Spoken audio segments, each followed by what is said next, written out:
Assalamualaikum warahmatullahi wabarakatuh.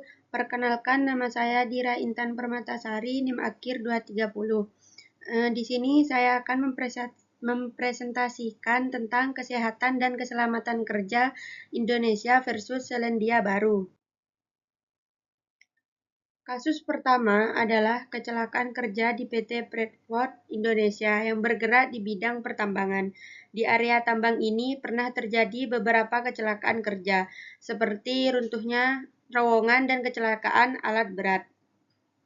Hal ini terjadi karena lingkungan kerja yang beresiko tinggi, pengawasan K3 yang belum optimal, serta faktor kelelahan pekerja. Dampak dari kecelakaan ini cukup serius, mulai dari korban jiwa, luka berat, hingga kerugian perusahaan dan sorotan publik terhadap penerapan K3 di Indonesia.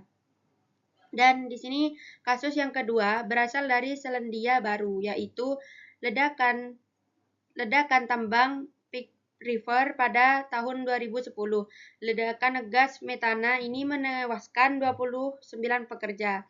Penyebab utamanya adalah sistem keselamatan kerja yang buruk dan manajemen perusahaan yang mengabaikan peringatan risiko.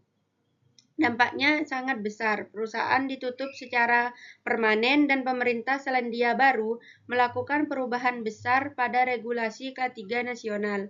Dari kedua kasus ini dapat kita lihat bahwa kecelakaan kerja tidak hanya disebabkan faktor teknis, tetapi juga lemahnya manajemen dan budaya keselamatan kerja.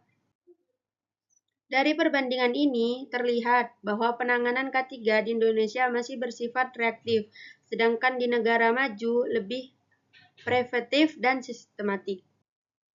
Berdasarkan analisis kasus dan perbandingan internasional, terdapat beberapa rekomendasi kebijakan K3 yang dapat diterapkan di Indonesia. Yang pertama, penguatan penegakan hukum K3. Pemerintah perlu memperkuat penegakan hukum K3 dengan sanksi yang lebih tegas dan konsisten. Tidak hanya sanksi administratif, tetapi juga sanksi pidana bagi perusahaan dan manajemen yang lalai. Tujuannya adalah memberikan efek jera agar perusahaan lebih patuh terhadap standar keselamatan kerja.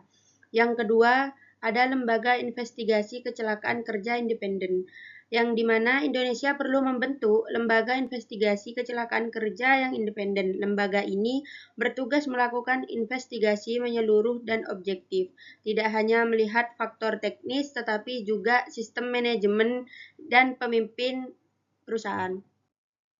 Yang ketiga, integrasi K3 ke dalam sistem MSDM, yang dimana harus diintegrasikan ke dalam sistem manajemen SDM. Artinya, indikator K3 dimasukkan dalam penilaian kinerja manajemen, dikaitkan dengan insentif dan menjadi syarat promosi jabatan, sehingga budaya keselamatan kerja dapat terbentuk dari atas hingga bawah.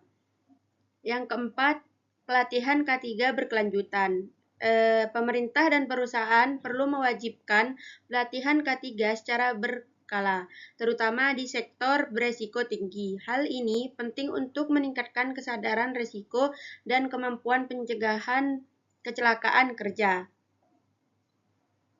Yang kelima, penguatan peran serikat pekerja. Serikat pekerja perlu dilibatkan secara aktif dalam pengawasan K3, mulai dari pelaporan potensi bahaya hingga evaluasi kebijakan keselamatan kerja. Ini bertujuan memperkuat perlindungan pekerja. Dan yang terakhir, ada digitalisasi sistem K3, yang dimana diperlukan digitalisasi sistem pelaporan dan pengawasan K3 agar kecelakaan kerja dapat dilaporkan secara real time. Kepatuhan perusahaan mudah dipantau dan data risiko nasional dapat dikelola dengan baik. Sekian.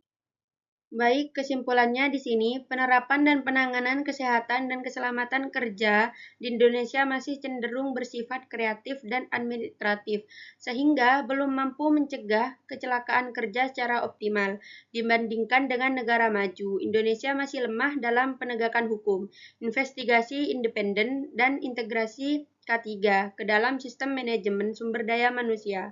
Oleh karena itu, diperlukan penguatan kebijakan K3 yang menekankan pendekatan preventif, komitmen manajemen, serta budaya keselamatan kerja agar tercipta lingkungan kerja yang aman dan produktif. Sekian presentasi dari saya, kurang lebihnya mohon maaf. Wassalamualaikum warahmatullahi wabarakatuh.